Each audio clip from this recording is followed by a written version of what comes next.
get my notes up.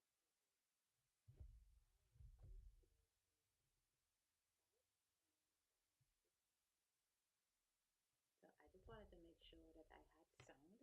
Good morning and welcome to First Light. This morning I want to talk about run your own race. Run your own race in the wisdom of a child. Now, if you see me looking down, I'm looking at my notes. All right, but welcome in. This morning began like any other morning in my household. And as I was moving around with the kids, moving in a dozen directions, and if you're a mom and you have teenagers or you have young kids, you know getting ready with your kids in the morning time be very interesting, right? And so this morning, as I was moving around in different directions, first Dana came and she couldn't find her shoes. She couldn't find her track. What do you call it? I can't even remember. Cleats or cleats for a track. And so she came and she's like, "Oh, I can't find my shoes." And then Avery came and she's like, "I can't find my bag." So the morning started very busy. And Dana just started her track season. And she came over and she said, "Mommy, did you pay my track?" And I was like, "Yeah, I pay your track, but here, I want to prepare you." And as a mom, when you know your children, you want to encourage them positively, but at the same time, you always want to prepare them for disappointment, right? So I said to her, I said, "Listen, I am going to give you the money for track, but understand that there's a possibility that you're not going to get first again this year because she's been doing track for so many years. And when she runs, she doesn't get a place, she gets last." So I tried to prepare her mind, and I was like, you know, just know that I'm going to give you the money, but this could happen this year, right? And so as I handed it her, a thought crossed my mind, and it was a very honest question. I said to her, the kind that comes from a parent who understands how hard the world can be. So I asked her, I said, "What if you come last in this season? How will you handle that?" Now, understand what I was really asking was preparing her for disappointment. I was asking about effort without reward. I wanted her to understand that I see she putting in the effort, but I also want her to know that sometimes you will put in effort and it will come without reward.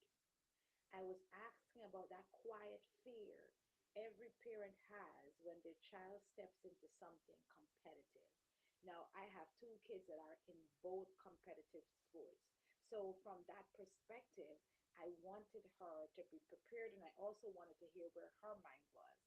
And she looked at me with complete confidence, not arrogance, not denial, just calm belief. And she said, "Mom, 1 year I'll get first. Don't worry."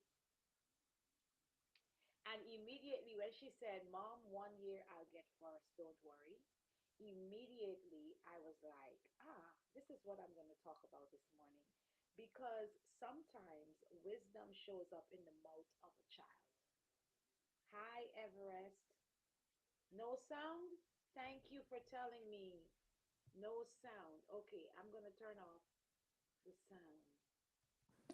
Can you hear me now? Can you hear me? Can you hear me now? Everest? Can you hear me now? Can you hear me? Can you hear me now? Everest? I want to make sure that you guys are hearing me. I appreciate Everest. Yes. Yes. Grippy says yes. Thank you. I appreciate you guys. Listen, I didn't even know I was talking to the wind. I appreciate you guys for telling me that you weren't hearing me. That means the world to me. So I was talking to backtrack since you guys weren't hearing me. I was talking about my daughter who does track. right? And she, as I was giving her the money, she's been doing track for like 5 years now, right? And I said to her, um, and every time she goes high green, every time she goes to do track, she would either get second to last or last, right? So as I was giving her the money for this year's season track, I said to her, what if you get last again this year? What would happen? How would you feel? How would it make you feel? Because I was trying to prepare her for the disappointment, right? And she said, Mom, 1 year I'll get first. Don't worry. And I paused immediately. The lesson that I prepared for today changed because I was like, ah, she was not focused on the race. She was thinking about the long road ahead. She already understood something many adults never learn. Winning is not always about today. Y'all hear that? Y'all hear that word? Many of us do not understand that winning is not for today. Sometimes the race you run today is only preparing you for the race you will win tomorrow. And I thought about how many people in life stop running because they do not like their position on the track. I immediately stop for a moment and say, how many of us stop running because we do not like the position on the track? And I even had to do some self reflection because I recently closed my jewelry business. And I was like, did I stop running because I didn't like the position I was holding in the track? Right? Sometimes when we want to talk to people about lessons, we got to self reflect and see if it applies to us too, right? Because a lot of times we tend to point fingers, but we don't see how many is pointing back at us, right? They start a business, so they start a business and it grows slowly, so they quit, right? They start healing from something painful and the progress seems small, so they stop. They start a new chapter in life and someone else seems to be ahead of them, so they convince themselves they are losing. But what my daughter understood this morning is that progress does not always look like victory at first. Sometimes progress looks like showing up again and showing up again. Sometimes it looks like finishing the race even when you know you will not come first. Sometimes it looks like finishing the race even when you know you will not come first. Sometimes it looks like building strength while nobody is clapping. Galatians 6:9 says, let us not grow weary in doing good, for at the proper time we will reap a harvest if we do not give up. At the proper time, we will reap a harvest if we do not give up. Notice the phrase proper time, not our time, not social media time, not comparison time, the proper time. Life is not a single care, a single race. It is a series of seasons, and every season is shaping something inside of you. It's a series of season, and every season is shaping something inside of you. Some seasons build endurance, some season build humility, and some reason builds faith. And when the right moment arrives, everything you practice quietly begins to show. That is why you cannot measure your life by one race. You cannot measure your life by one race.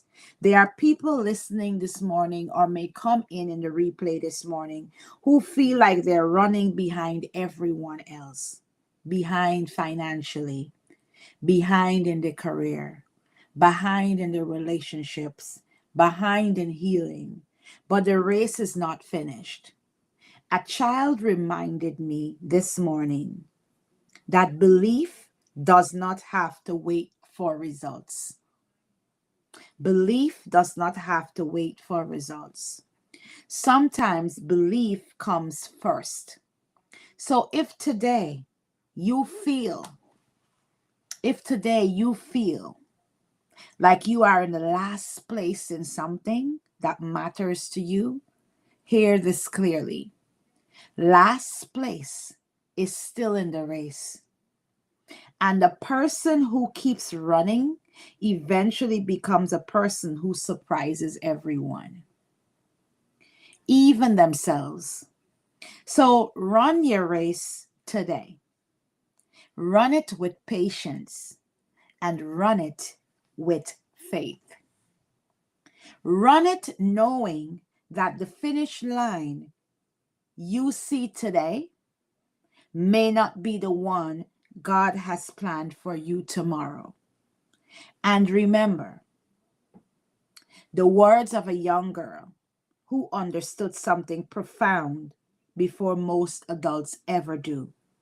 1 year I'll get first. Don't worry. Keep running. That's the message today. One day you will be at the front of the line. Don't worry. Keep running. You guys have a wonderful day. And remember, don't run your race based on comparison. Run your race knowing that you will become at the top of the race at some point. Have a wonderful day, guys. Stay tuned for tomorrow. Bye.